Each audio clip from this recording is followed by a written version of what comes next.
Hey, what's up everybody? It's Jack. Welcome back. And in this video, I wanted to basically discuss one simple question really, and that is Black Ops 2 better than Black Ops 3? And I know it's early. I know the game just came out not long ago, and I know there's patching that needs to be done, glitches that need to be fixed, weapons that need balancing, all the bells and whistles. But I basically just asked myself this question, and it seemed very interesting to me, and that is Black Ops 2 better than Black Ops 3? And that is, at this point in time, like right now, if you were to ask me, like right now, with everything that we're getting right now, it seems kind of unfair, but my answer as of right now, my opinion as of right now, is yes. And there's basically one reason overall that I believe that Black Ops 2 is better, and I'm going to get down to the details in just a moment. And that basically is the maps. As you know, if anybody's been playing first-person shooters for a long time, or even been playing Call of Duty for a long time, whatever first-person shooter it is, one thing you got to understand is that the maps can either make or break the game. And Black Ops 2's maps, for the most part, were very, very well balanced. They didn't cater to any specific playstyle. It was very well balanced. There were head glitches, but not nearly as much as Black Ops 3, obviously. The maps were small to medium size, and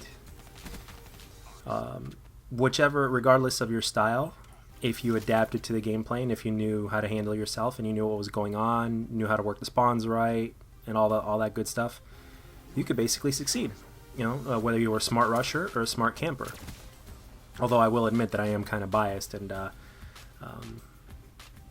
don't believe that camping is the way to go. I'm just gonna leave it at that. This topic of discussion is basically about the fact that I think that right now I believe that Black Ops 2 is overall better, and it's simply because of the maps.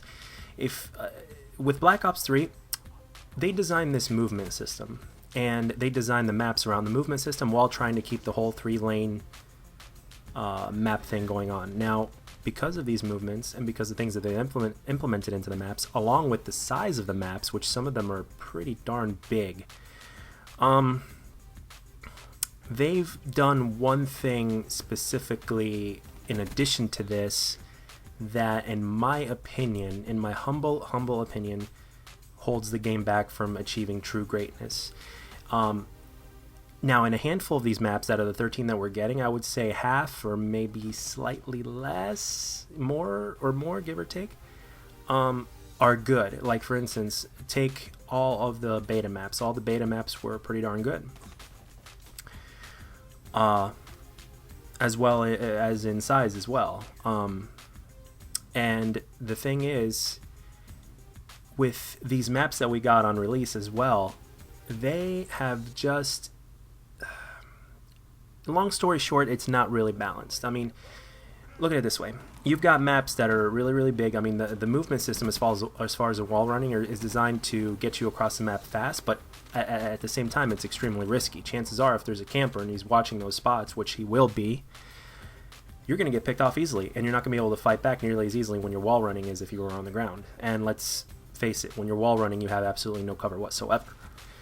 So if they design the size of the maps to help incorporate with the wall running, which is supposed to be risky, then it just basically caters to one playstyle, in my opinion, when you think about it, because that gives the camper a reason to watch these wall running spots.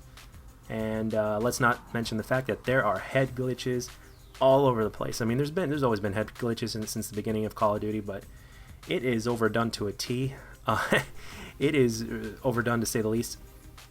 And to top it all off, they built these maps that have these, like, outside spaces, right? I think one of them is Havoc, for instance. Okay, let's take Havoc, for instance. It's the one that reminds me of Afghan. It's, it's outdoors, but then on one side of the map you have this, like towards the middle, you have this really, really big room with a big window on the outside, and you can enter either from the window or from both sides of the building, which are stairs. And this is not the only map that has these sort of things going on. I mean, in these big wide open spaces, right, where you have all the wall running and everything like that, you've got the big wide open spaces and you've got ways to go back and forth around the map. That's great. But then all of a sudden you have this really, really big building, a really, really big room in all these maps, and for some reason, well, not for some reason, it's pretty easy to figure out why.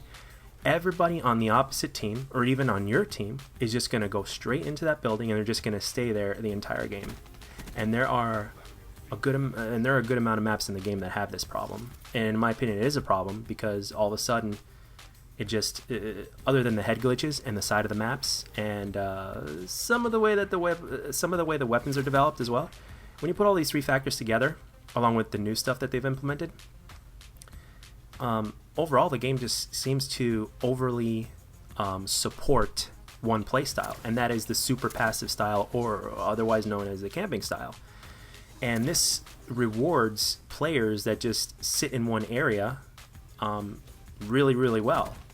It overly rewards them, and it makes the game less fun because you have all this area. You have like 75% of the map or 60% of the map or so that is open, and you can go back and forth. You can rush, and there's all sorts of different pathways you can take. And then you have this one area that's like this big gigantic room or this little building inside this map, and everybody goes, if not everybody, then a majority of the players, either on your team or the opposite team or both, that end up going into this area. And all of a sudden it just ruins games. This happens in free-for-all, this happens in domination, this happens in team deathmatch. This, there's always going to be camping in Call of Duty. This is not really an anti-camping rant or anything like that. This is just basically my opinions on why Black Ops 2 overall was better than Black Ops 3. Every single spot that you went to, whether it was a camping spot or whatever, or whether you were rushing in Black Ops 2, for instance, it was, as long as you did it right, there was always this risk-reward sort of balance. And in this game, it just seems to be, you run around, there's just risk and very minimal reward, if any. And the way the game is designed as well, because there is Black Ops 2 DNA in this game, obviously, the way the objectives are designed and all that stuff. Basically, you get rewarded by playing the objective, but at the same time, when all of a sudden, when you have this big map that's mostly open, and then 30 to 40% of it, you have this building where everybody just sits in there, it just ruins the pace of the game. There's you've got all these movements that you've implemented into the game as well that encourage you to move around, experiment, try new things and all that. And then yet all of a sudden, because of these map design flaws, in my opinion, they kind of ruin all that. It seems like all that is for nothing simply because of the map design. They've obviously they've incorporated the whole 3-lane map DNA, but at the same time, because of the movements, they've had to alter it or adjust it. And that, in my opinion, is where the problem lies, because of this movement. Obviously, it's not like Exos, it's not as bad as Exos, but it still, in a sense, is...